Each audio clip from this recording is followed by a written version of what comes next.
Ever get hooked on a story? One that just digs its claws in and won't let go. Oh, absolutely.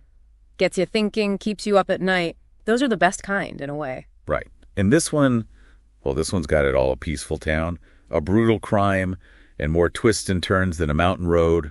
We're diving into the Keddie cabin murders today, listener favorite. And let me tell you, it's a heavy one. Picture this. 1981, California, the Keddie resort families, vacations, the works. Sounds idyllic. Almost too good to be true. Exactly.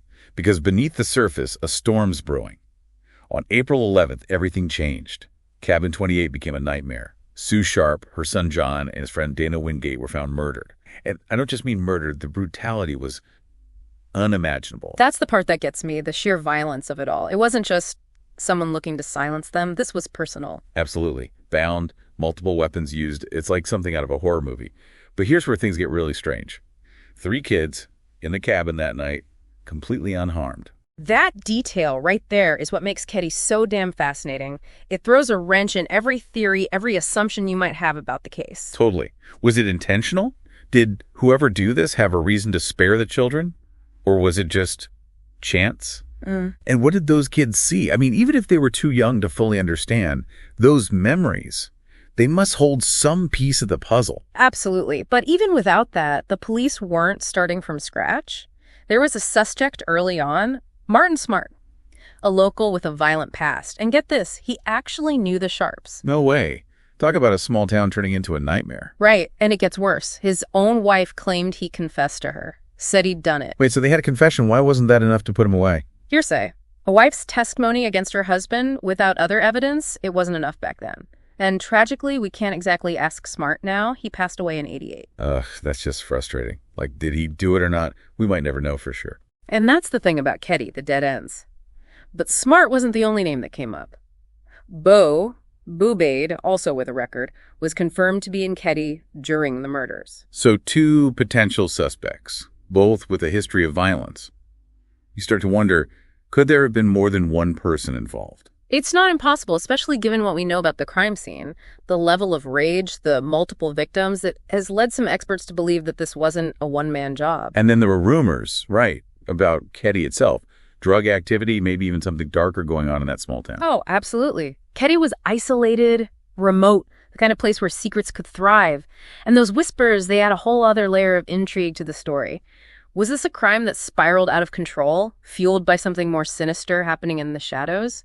We may never know. And as if all of that wasn't enough, there's another twist to this story, the disappearance of Tina Sharp, Sue's 12-year-old daughter. She wasn't at the cabin when the bodies were found. Just gone. Can you imagine the family already dealing with unimaginable loss, holding on to this sliver of hope that maybe, just maybe, Tina was still out there? It's heartbreaking. And for 3 years, that's exactly what they clung to. Until they couldn't anymore. 3 years to the day, almost like a cruel joke, her remains were found, miles from Keddie. So many questions. Why take Tina? Why leave the other children? And why move her body like that? What was the point? It's like every new piece of information, instead of leading to answers, just creates more questions. Did the investigators miss something crucial? Was there a cover-up? And if so, why? What were they hiding? It's enough to make you paranoid, like we'll never get to the bottom of it. But maybe, just maybe, there's still hope. Technology has come a long way since 1981.